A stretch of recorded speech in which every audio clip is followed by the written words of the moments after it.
Terima kasih. Salam. Assalamualaikum warahmatullahi wabarakatuh. Di gereja, kalau pada hakikatnya menyampaikan kebenaran itu di mana-mana, apakah di gereja, di kuil, di ini menyampaikan kebenaran adalah hak. Cuman permasalahannya adalah di saat seseorang melakukan sesuatu, ada hal-hal yang tidak dicermati dan diperhatikan sehingga menjadi mudaratnya lebih gede, musibahnya lebih besar. Kalau misalnya yang menjandang-adakan ceramah di gereja adalah orang yang betul-betul disiplin tentang urusan agama, misalnya dia menegakkan kebenaran, misalnya apa? Meyakini bahwasanya kekafiran adalah kekafiran, setelah itu harus berlemah lembut. Maka di saat mengadakan ceramah di gereja, tentu tidak akan ada yang bertanya. Contohnya orang yang tegas dalam syariat, misalnya satu orang yang betul tegas di dalam syariat dan dia tidak pernah main-main tentang syariat, tidak pernah merendahkan syariat, kemudian kok tiba-tiba bertemu dikumpul di sebuah gereja, bahkan di Roma sekalipun, menyampaikan satu pesan agama syariat Nabi SAW, seperti yang pernah disampaikan oleh satu pembesar di Yordan, menceritakan tentang Islam di depan orang-orang Kristen. Ada sesuatu yang mulia untuk mengangkat Islam. Akan tapi ada orang ceramah di gereja itu sampai saya udah tidak pernah kenal orang tersebut, hanya kita diberi sebelum mendapatkan video tentang ceramah tersebut, kami sudah mendengar bahwasanya ada video-video yang disebarkan dan orang yang bercerita mulutnya itu tajam, kotor, kemudian dia bergaul dengan orang-orang yang tidak punya kecemburuan kepada Islam. Setelah kita lihat di dalam ceramah tersebut, mengucapkan sholawat saja ditarik, sholawat saja ditarik, kayak nyesel dia bersalawat kepada Rasulullah SAW. Allah SAW, sholawat ala Nabi. Jadi kayak main-main tentang Islam. Ya kalau sudah ada tanda-tanda semacam itu, apa? Biarpun kalau beralasan sih, kalau memang alasan bisa bahwasanya ceramah itu kepada siapa saja. Nabi Muhammad waktu pertama kali dakwah jadi ceramah siapa? Orang kafir. Bener, ini hujahnya. Cuman caranya itu. Jadi kalau orang ceramah di gereja, ya mungkin satu khusus, misalnya kita diundang di gereja untuk menjelaskan tentang keagungan Nabi Muhammad, keagungan Islam, ayo saya datang. Tapi kalau justru untuk merendahkan Islam, ini kan dibohongin kita, dan itu ada tanda merendahkan Islam. Yaitu jadi haram kalau orang-orang seperti itu. Ternyata Masya Allah caci maki, mencaci golongan Arab, mencaci syariat Islam. Rupanya dia adalah termasuk golongan orang yang masuk dalam Islam liberal, suka merendahkan syariat Nabi SAW. Jadi kalau orang begitu masuknya ke situ pun sudah nggak benar. Tapi kalau ada seorang alim besar, anggap saja Dr. Muhammad Said Ramadan Abuti yang sudah wafat, atau yang masih hidup saat ini, Habib Ali Al-Jufri misalnya, pernah di depan kisis, di bukan pembesar luar agama lain, tapi menjelaskan tentang agungnya Islam. Tidak ada yang mengkritisi, tidak ada yang ribut. Kenapa? Menjaga Islam, dijaga. Akan tapi kalau sudah merendahkan Islam, merendahkan syariat Nabi Muhammad SAW, dan itu memang kelompok, ini kan musibah. Orang-orang munafik yang hidup zaman sekarang adalah dia itu pakai baju-baju kita, akan tapi ternyata mereka tidak bisa mengangkat syiar kita, bisa saja merendahkan syariat Nabi SAW. Muncul saat ini Islam liberal, Islam ngaco. Tadi berbahaya, merendahkan syariat Nabi SAW. Di saat aku menggenggam tasbihku dan kamu menggenggam salibmu, di saat aku beribadah ke Istiqlal, namun engkau ke katedral, di saat bioku tertulis Allah Subhanahu wa Ta'ala dan biomu tertulis Yesus Kristus, di saat aku mengucap Assalamualaikum dan kamu mengucap salam, di saat aku mengejak Al-Quran dan kamu mengejak Alkitabmu, kita berbeda saat memanggil nama Tuhan. Tentang aku yang menengadakan tangan dan kau yang melipatkan tangan saat berdoa. Aku, kamu, kita. Bukan Istiqlal dan katedral yang ditakdirkan berdiri berhadapan dengan perbedaan namun tetap harmonis. Andai saja mereka memiliki nyawa, apa tidak mungkin mereka saling mencintai dan menghormati antara satu dan yang lainnya. Terima kasih. Salam. Assalamualaikum warahmatullahi wabarakatuh. Haram hukumnya masuk ke rumah ibadah orang lain. Haram. Saya tak nonton film ini sampai habis, baru menengok trailernya. Tapi di dalam itu yang bisa saya komentari, pertama masuk ke rumah ibadah, karena Nabi tak mau masuk ke dalam tempat fihi surah wat tamathil, kalau di dalam itu ada patung berhala. Maka dalam Islam mazhab Syafi'i mengharamkan masuk ke dalam rumah ibadah di dalamnya ada berhala. Mazhab Syafi'i. Kita pakai mazhab apa? Mazhab Syafi'i. Dua, tentang masalah laki-laki perempuan berdua-duaan tak mahram. Anak-anak. La yakhluwanna rajulun ma'amra'atin illa ma'adhi mahramin. Oleh sebab itu maka kita jaga anak cucu kita dari perbuatan-perbuatan maksiat. Bahwa ada misi-misi sesuatu di balik ini semua, wallahu a'lam bishawab, kita akan diminta tanggung jawab di hadapan Allah Subhanahu wa taala. Islam tak perlu diajari bagaimana berinteraksi sosial dengan saudara kita non muslim, karena kita sudah lama bertetangga, apalagi orang Tanjung Pinang. Seandainya orang Tanjung Pinang ini ekstrim, tak akan ada orang Tionghoa di Tanjung Pinang, betul? Kita semuanya bisa menerima, siapapun yang datang semua bertetangga, berkawan, bersahabat. Tapi kalau sudah dalam masalah ibadah, ritual, tak ada tawar menawar. Wala ana abidum ma'abatum wala antum abiduna ma'abud lakum dinukum. Ini sekarang banyak yang tak bisa membedakan kebablasan, tak bisa membedakan mana toleransi, mana tolerasin. Harus bisa dibedakan. Jangan karena toleransi mengorbankan keyakinan akidah anak-anak kita. Nauzubillah. Dan orang-orang yang pernah di pesantren pun ketika menonton itu, ini bukan anak pesantren. Anak pesantren tak begitu. Yang mengatakan gereja, pura, candi, kuburan, bahkan diskotik tak akan mengubah akidah kita selama iman kita kuat. Ini kata siapa? Kata manusia. Saya ikut kata Nabi Muhammad sallallahu alaihi wasallam. Yang diikut ini manusia biasa apa Nabi? Nabi tidak mau masuk ke tempat kalau ada berhala. Nabi tak mau masuk rumah kalau ada berhala di situ. Nabi tak mau masuk.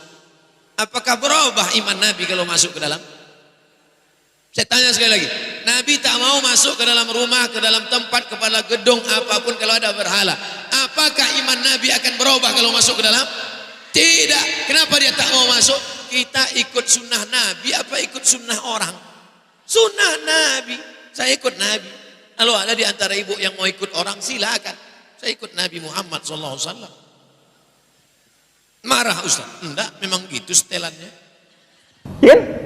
Kita toleransi aja, nggak apa-apa. Kamu ibadah di sini, saya di sini. Kamu kamar sini, saya kamar sini. Tapi ketika berdoa di sini mengingkari, ya, yang itu nggak benar, ini yang benar. Dia mengatakan itu nggak benar, ini yang benar. Nggak akan maslahat kehidupannya. Ya. Makanya kata Buya Hamka dulu, kata Buya Hamka, sesungguhnya orang-orang, maaf, yang terjebak dengan kemunafikan tingkat tinggi, yaitu orang yang hadir pada ibadah agama umat lain.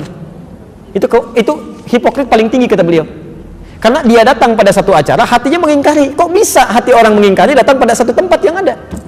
Ya. Anda diundang ke satu tempat, tapi Anda nggak suka dengan acaranya, segalanya Anda ingkari itu, tapi Anda hadir di situ, kan aneh itu. Ya, itu paling aneh. Ya.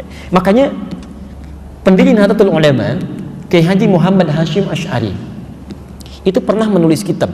Beliau punya 19 kitab. 19 kitab. Dari 19 kitab ini, kitab keduanya namanya judulnya Risalah Ahlus Sunnah wal Jamaah. Halaman ke-14, paragraf yang pertama, baris 1 sampai dengan 4. Posisi paling kanan sebelah atas. Di kitab ini itu disebutkan Pak Ibu sekalian. Kalau Anda lihat di halaman ke-9 ya, itu judulnya tentang Faslun Awwalu Dhuhuril Bid'ah fi Ardi Jawa. Pasal yang menerangkan tentang awal munculnya bid'ah di tanah Jawa. Bid'ah yang dimaksudkan bukan bid'ah fikih, bukan, tapi akidah. Jadi aliran sesat.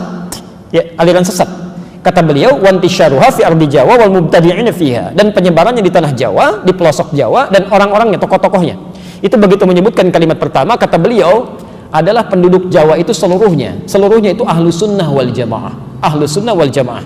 Tapi tibalah kemudian di tahun 1330 Hijrah, alfun wa thalathimi'atin wa thalathina hijriyatan, tiba-tiba entah dari mana masuk paham-paham ke Jawa, merubah keadaan-keadaan ahlu sunnah itu. Bahkan ada penyimpangan-penyimpangan. Ya. Halaman 10-nya paragraf kedua baris 1 sampai 3, posisi paling kanan sebelah bawah. Di antara aliran menyimpang itu, ini bukan kalimat saya, tapi saya bacakan kembali dari kalimat kitabnya. Wa minhum rafidhiyuna. Di antara aliran menyimpang itu yang bid'ah itu ada aliran Rafidah. Rafidah itu nama lain dari Syiah. ya disebut Rafidah, dari kata Rafadha artinya menolak, karena Syiah itu menolak kekhalifahan Abu Bakar, Umar, Uthman. Ya, mereka katakan Ali yang berhak. Itu disebut oleh Syekh Hasim yang mendirikan Nahdlatul Ulama tanggal 31 Januari 1926. Itu aliran menyimpang. Dulu nggak ada Syiah.